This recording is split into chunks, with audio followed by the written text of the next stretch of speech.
Hello students, मैं अंजलि पयाल स्वागत करती हूँ आपका आईसीटी वर्चुअल क्लास में। कैसे हैं आप सब लोग? उम्मीद करती हूँ आप सब लोग अच्छे होंगे और अपनी लाइफ में कुछ बहुत बेहतर कर रहे होंगे। आज हम बात कर रहे हैं क्लास 12th की केमिस्ट्री की, जिसमें हम चैप्टर पढ़ते आ रहे हैं haloalkanes and haloarenes, जो कि हमारी केमिस्ट्री का 10th चैप्टर है एंड ऑर्गेनिक केमिस्ट्री का फर्स्ट चैप्टर। ओके, तो हेलो एल्केन्स और हेलो एरीन्स में बहुत सारी चीजें क्लियर हो गई हैं, जैसे क्या होते हैं हेलो एल्केन्स, ठीक है, इनको कैसे बनाया जाता है, नॉमेनक्लेचर हमने इनका पढ़ा, कॉमन सिस्टम से और आपके आईयूपीएसी सिस्टम से, मेथड ऑफ प्रिपरेशंस देखे हमने, CX बॉन्ड जो बनता है यानी कार्बन और हेलोजन के बीच में जो बॉन्ड बन रहा है उस बॉन्ड के नेचर की बात हमने की थी। साथ साथ हमने कुछ फिजिकल प्रॉपर्टीज स्टार्ट की थी, जहां पर हमने कहा कि आपका हेलो एल्केन किस तरह से बिहेव करेगा। ओके, आगे आज कुछ और फिजिकल प्रॉपर्टीज को पढ़ेंगे। आइए चलते हैं। तो हम किसकी बात कर रहे थे? हम बात कर रहे थे हेलो एल्केन की। हेलो एल्केन क्या है आपका? हमने कहा कि कोई तो एल्केन होगा आपके पास जिसमें आप क्या करेंगे, -H करेंगे, ठीक है। -H करेंगे मतलब एल्केन को आप एल्काइल ग्रुप में कन्वर्ट करेंगे, और जब वो एल्काइल ग्रुप में कन्वर्ट हो जाएगा, ये R किसके लिए आता है? एल्काइल ग्रुप के लिए आता है, ठीक है। R बन गया आपका, एल्केन से एल्काइल बन गया है। अब इसमें आप क्या कर देंगे, +X, यानी ग्रुप 17 का कोई भी एक एलिमेंट अगर जोड़ देते हैं तो ये क्या बन जाता है आपका?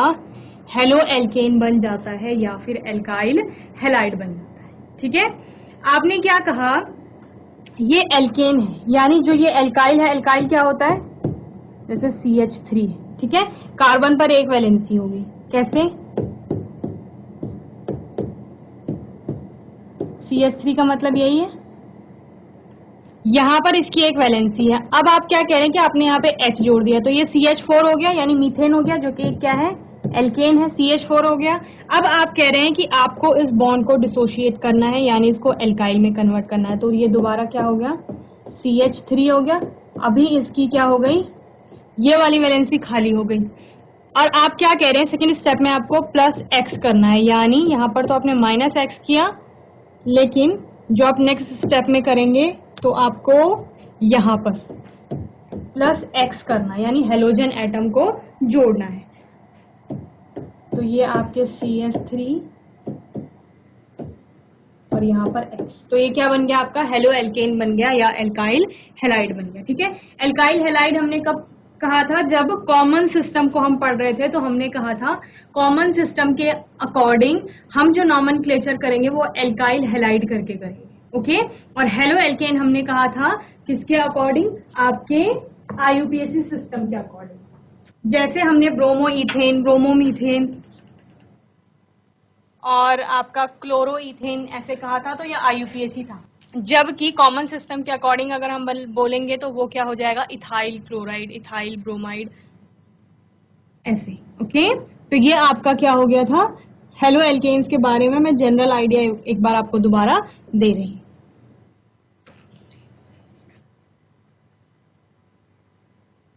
तो हमने एक नया टॉपिक स्टार्ट करा था, physical properties of halo alkane,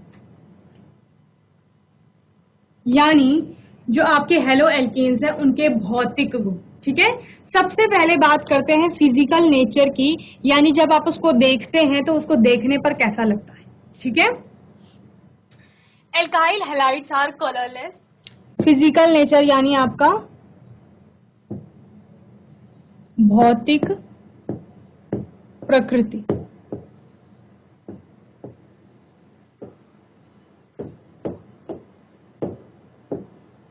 और फिजिकल प्रॉपर्टी क्या हो गया? भौतिक गुण।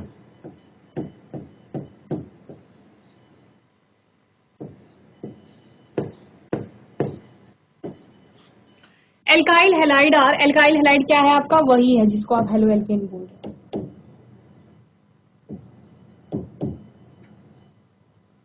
Are colourless in nature in its pure state, ठीक है। जब आपका एल्काइल हैलाइड या हेलो एल्केन क्या होगा? प्योर स्टेट में होगा, तो उस प्योर स्टेट में वो कैसा होगा? कलरलेस होगा, यानी कैसा होगा? रंगहीन होगा।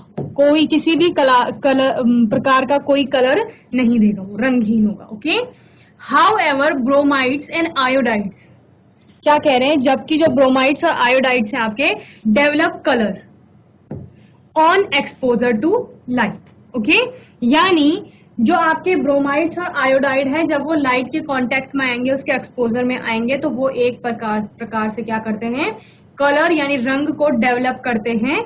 The reason for the development of colour, इस कलर के डेवलप होने का रीजन क्या है कि वहां पर क्या होता है, आपके हेलोजन का डिकम्पोजिशन होता है। यानी जो आपका क्या है, आयोडाइड्स और ब्रोमाइड्स है वो क्या हो रहे हैं, वहां पर डिकम्पोज हो रहे हैं, और डिकम्पोज होने के बाद क्या कर रहे हैं, एक प्रकार से कलर को डेवलप कर रहे हैं। तो इससे कितना चीजें आपको क्लियर हुई। पहली बात कि एल्काइल हैलाइड जब प्योर स्टेट में मिलेंगे आपको तो कैसे मिलेंगे, कलरलेस मिलेंगे, यानी रंगहीन मिलेंगे, किसी भी प्रकार का रंग उनमें नहीं होगा। लेकिन जब हम किसकी बात करते हैं, ब्रोमाइड्स और आयोडाइड्स की बात करते हैं, ठीक है, वो ब्रोमाइड और आयोडाइड कोई भी हो सकता है आपका, ठीक है। ब्रोमाइड और आयोडाइड की बात आप करेंगे तो क्या होगा, ये जब लाइट के एक्सपोजर में आते हैं तो लाइट के एक्सपोजर में आने पर क्या करते हैं, कलर डेवलप करते हैं, रंग दिखाते हैं, प्रदर्शित करते हैं।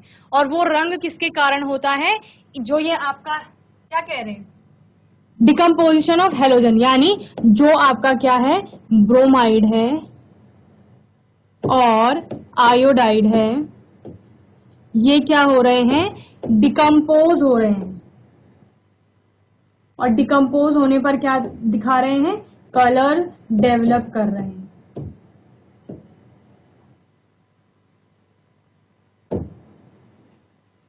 ओके, तो इतनी चीजें आपको फिजिकल प्रॉपर्टी के बारे में क्लियर हो गई कि आपकी पहली फिजिकल प्रॉपर्टी क्या है, फिजिकल नेचर है, जिसमें आप बताएंगे कि ये कलरलेस होते हैं आपके एल्काइल हैलाइड, लेकिन जो आपके ब्रोमाइड्स और आयोडाइड्स होंगे वो जब क्या आएंगे, लाइट के एक्सपोजर में आएंगे तो एक प्रकार से कलर दिखाएंगे। और जब क्या होगा, इसका रीजन क्या है कि यहाँ पर डिकम्पोजिशन होगा हेलोजन का, जिसकी वजह से क्या हो रहा है, हेलोजन आपके क्या हो गए, ब्रोमाइड और आयोडाइड हो गए, तो उनका जब डिकम्पोजिशन होगा तो वो कलर दिखाएंगे। ओके, तो इसको जल्दी से नोट करेंगे, फिर हम आगे देखते हैं फिजिकल नेचर में नेक्स्ट प्रॉपर्टी।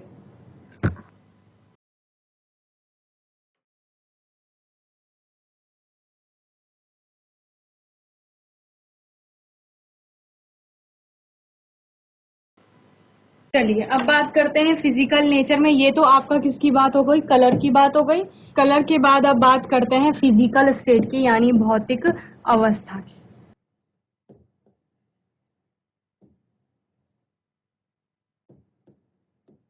भौतिक अवस्था क्या होती है आपकी, आपको पता है कि तीन तरह से आप मैटर को देखते थे, तीन तरह से उसकी भौतिक अवस्थाओं को देखते थे, आपका ठोस, द्रव और गैस में, यानी सॉलिड, लिक्विड और गैस में।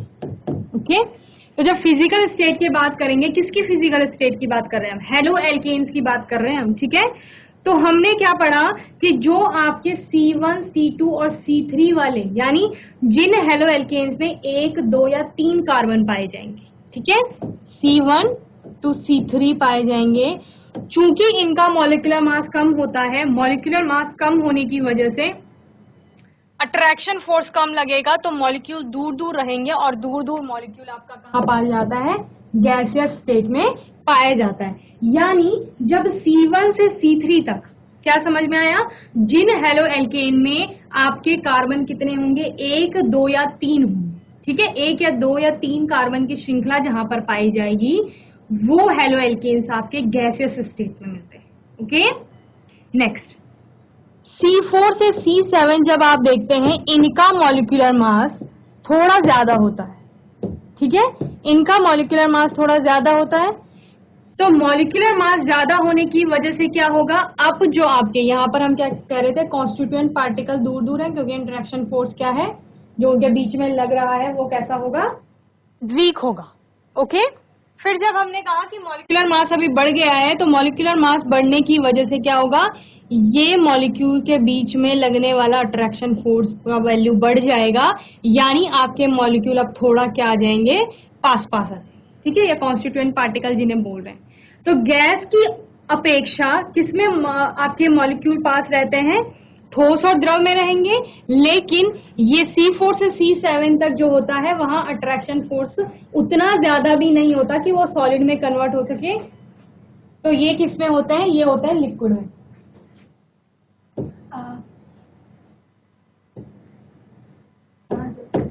लिक्विड यानी आपका द्रव।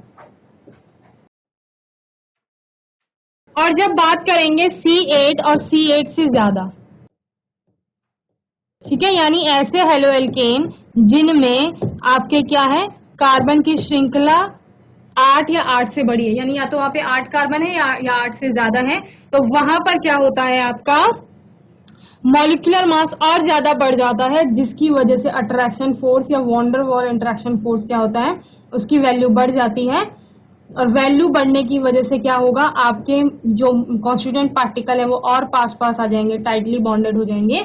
और ये आपने किसके केस में पढ़ा था, सॉलिड स्टेट यानी आपकी ठोस अवस्था में ये पढ़ा था आपने, ठीक है। तो क्या समझ में आया, एक गैस का जो कॉन्स्टिट्यूएंट पार्टिकल होते हैं वो बहुत दूर दूर होते हैं, लिक्विड में गैस की अपेक्षा थोड़ा नजदीक होते हैं, लेकिन ठोसों की अपेक्षा ज्यादा दूर होते हैं, ठीक है। और सॉलिड के केस में जो आपके कॉन्स्टिट्यूएंट पार्टिकल होते हैं वो बहुत पास पास होते हैं या आपके टाइटली बॉन्डेड होते हैं। और यही आप कहाँ बताएंगे, हेलो एल्केन्स के केस में बताएंगे कि उनकी जो स्टेट होती है वो किस पर डिपेंड कर रही है, कार्बन की श्रृंखला पर डिपेंड कर रही है। कि अगर वहां पर number of carbon atoms come है, या आप बोलेंगे कि कार्बन 1, 2 या 3 है सिर्फ, तो वो हेलो एल्केन आपको गैसेस स्टेट में मिलेगा। अगर कार्बन 4 से लेकर 7 तक है तो वहां पर वो हेलो एल्केन लिक्विड स्टेट में मिलेगा। और अगर 8 या 8 से ज्यादा है तो वो हेलो एल्केन आपको ठोस अवस्था में मिलेगा। जल्दी से नोट करेंगे फिर आगे देखेंगे, ठीक है।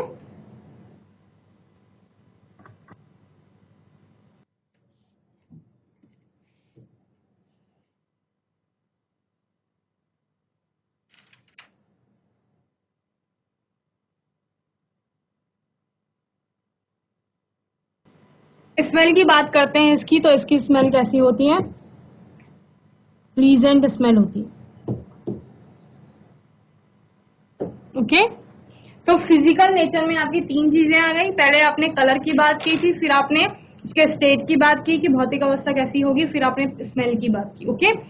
इसके बाद हम आगे चलते हैं, नेक्स्ट प्रॉपर्टी देखते हैं जो कि हमारा क्या है, बॉइलिंग पॉइंट है, यानी आपका क्वथनांक।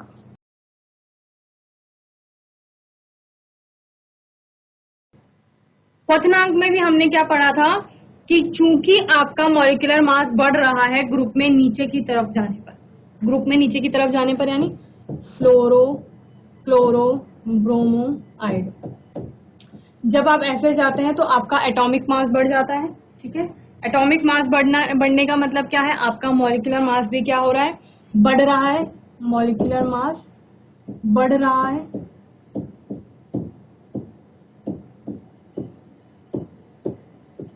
चूंकि मॉलिक्यूलर मास बढ़ रहा है तो मॉलिक्यूलर मास बढ़ने की वजह से इंटरमॉलिक्यूलर फोर्स बढ़ रहा है, ठीक है।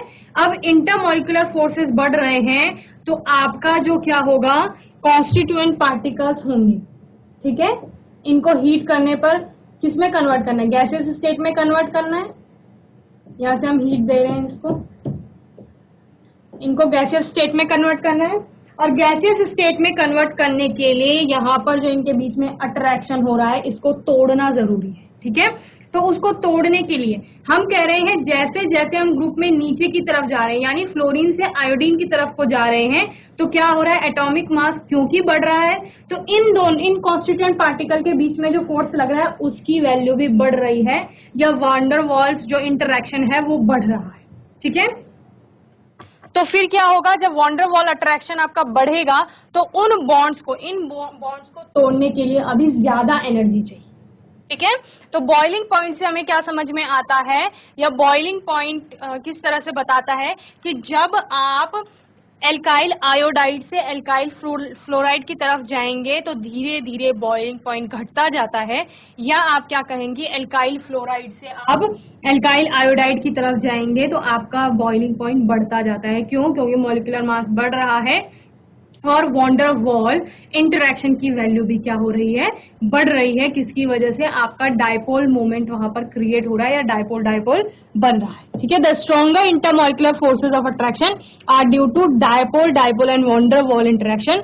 The boiling point of haloalkanes and haloarenes depend upon the intermolecular forces of attraction. वही हमने कहा कि इंटरमॉलिक्यूलर फोर्स ऑफ अट्रैक्शन अगर ज्यादा है तो बॉइलिंग पॉइंट भी ज्यादा चाहिए, यानी ज्यादा टेम्परेचर चाहिए उस अट्रैक्शन फोर्स को तोड़ने के लिए। Hence, the boiling point of derivatives of chlorides, bromides and iodides are comparatively high the hydrocarbons of the similar molecular mass. Okay? तो यानी अगर उसी वहीं पर यहाँ पर आपका RI है, सपोज ये क्या है, मिथाइल आयोडाइड है,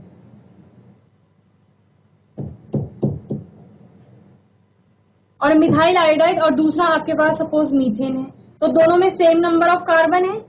जब मिथ कह रहे हैं तो एक कार्बन होगा दोनों जगह, लेकिन अगर हम इन दोनों को कंपेयर करेंगे तो आपका मिथाइल आयोडाइड का बॉइलिंग पॉइंट ज्यादा होगा। ठीक है, मीथेन की तुलना में। क्यों? क्योंकि हम कह रहे हैं कि मिथाइल आयोडाइड का मॉलिक्यूलर मास बढ़ जाएगा और क्या होगा, अट्रैक्शन फोर्स वहां पे interaction van der Waals interaction ज्यादा है, इस वजह से मिथाइल आयोडाइड का जो क्या है आपका बॉइलिंग पॉइंट वो ज्यादा हो जाएगा। तो क्या समझ में आया? जो आपके हाइड्रोकार्बन है, ओके, सिमिलर मॉलिक्यूलर मास के, higher the hydrocarbon of the similar molecular mass. Okay, तो अगर वहां पर हेलो एल्केन है और हाइड्रोकार्बन है कोई सिंपल, तो आपका हेलो एल्केन का क्या होगा, वो बॉइलिंग पॉइंट ज्यादा होगा, क्वथनांक। ठीक है, इसको नोट करेंगे, फिर आगे देखिए।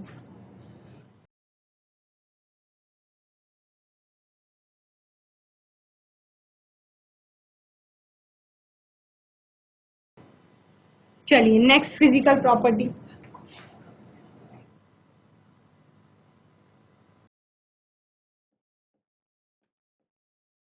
मेल्टिंग पॉइंट यानी गलनांक।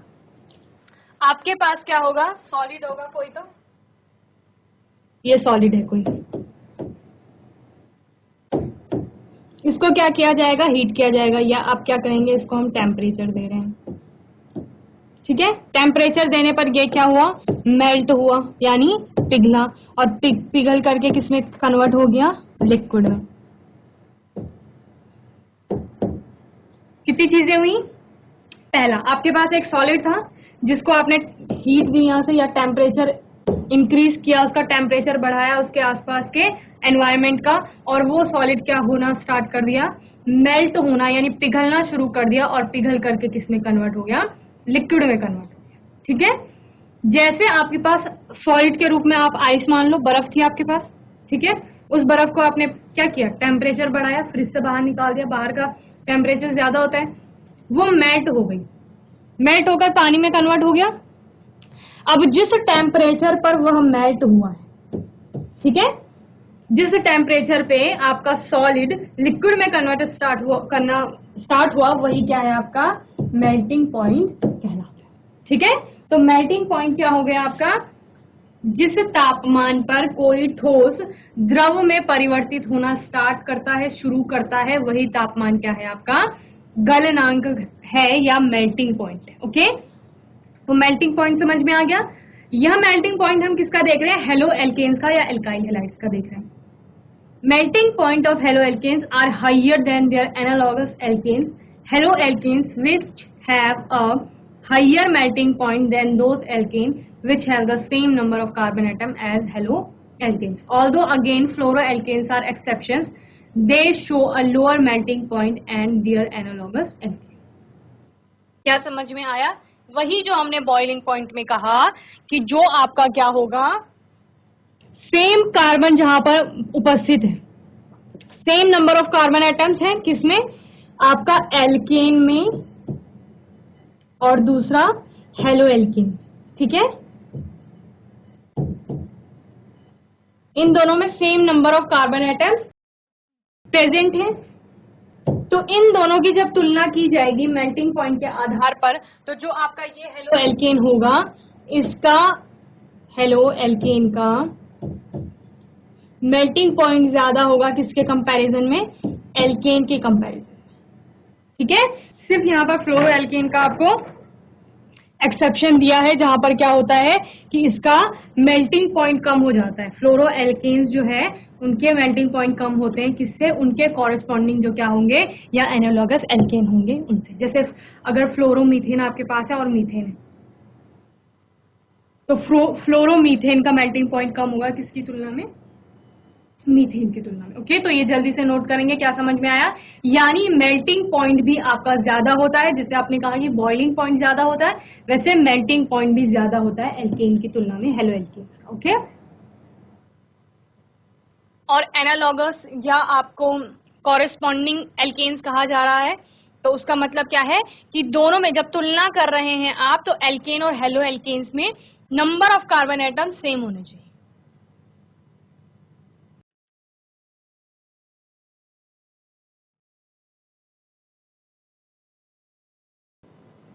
आइए नेक्स्ट फिजिकल प्रॉपर्टी देखते हैं। यहाँ पे एग्जाम्पल दिया है आपका। For example, the melting point of methane is 182.5 degree Celsius while the melting point of tetrafluoromethane is 183.6 degree Celsius. Okay, density, यानी डेंसिटी क्या होता है आपका? घनत्व। आपको पता है डेंसिटी मतलब क्या होता है? डेंसिटी को कैसे एक्सप्रेस करते हैं आप? मास अपॉन वॉल्यूम, यानी घनत्व बराबर होता है आपका द्रव्यमान बटे आयतन, यही होता है।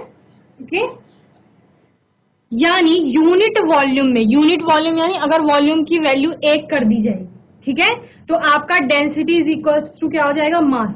यानी जितना ज्यादा किसी भी चीज की क्या होगी? मॉलिक्यूलर मास होगा, उतना ज्यादा उसका क्या होगा? घनत्व होगा। समझ में आया? यानी कि यूनिट वॉल्यूम में ज्यादा मास जो चीज ऑक्यूपाई करेगी उसकी डेंसिटी क्या होगी? ज्यादा होगी। Okay, density is directly proportional to the mass of any compound. Yes, we know that. Therefore, as the mass increases down the homologous series, the density increases. ठीक है, होमोलोगस सीरीज में जब आपने कहा कि क्या होता है, धीरे धीरे आपका क्या इंक्रीज हो रहा है? एटॉमिक मास या मॉलिक्यूलर मास बढ़ रहा है, तो वहां पर आपकी डेंसिटी भी इंक्रीज करेगी। क्यों? क्योंकि डेंसिटी आपकी डायरेक्टली प्रोपोर्शनल है किसके? मास के। मास पर निर्भर कर रही है आपकी density. Thus the derivative of fluorine are less dense than derivatives of chlorine. Okay? क्या कहा जा रहा है? क्योंकि फ्लोरीन का आपका एटॉमिक मास कम होता है किसकी तुलना में? क्लोरीन की तुलना में।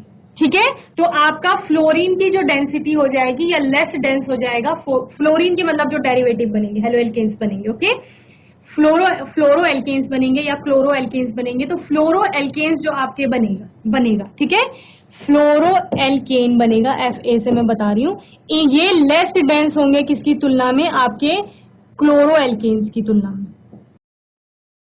Okay, additionally density increases with the increase in the number of carbon and halogen atoms. Furthermore, it depends upon the atomic mass of the halogen atom. For example, refer to below diagram. इसको रहने देना। Generally bromo, iodo and poly haloalkane are heavier than water. The density of haloalkanes increases with an increase in the number of halogen atoms, carbon atom and atomic weight of halogen atom. तो कितनी चीजें समझ में आई कि अगर आपका क्या होता है, कार्बन परमाणुओं की संख्या बढ़ रही, मतलब नंबर ऑफ कार्बन एटम्स कहीं पर क्या हो रहे हैं? इंक्रीज हो रहे हैं। ठीक है, नंबर ऑफ कार्बन एटम अगर बढ़ रहे हैं,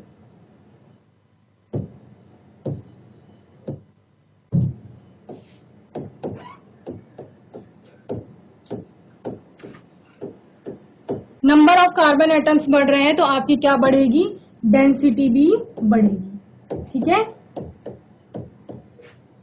और क्या कह रहे हैं कि अगर ग्रुप में नीचे की तरफ जाते हैं, यानी फ्लोरीन से आप आयोडीन की तरफ को जाएंगे, तब भी डेंसिटी क्या होगी? बढ़ेगी। तो क्या समझ में आया? यानी अगर मॉलिक्यूलर मास बढ़ेगा, एटॉमिक वेट बढ़ेगा, मॉलिक्यूलर मास या एटॉमिक वेट के बढ़ने से आपकी डेंसिटी भी बढ़ जाएगी।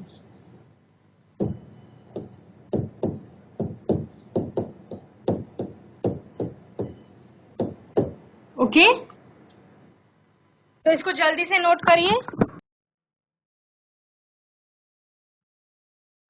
तो बच्चों, आज हमने physical properties of haloalkanes में क्या क्या पढ़ा।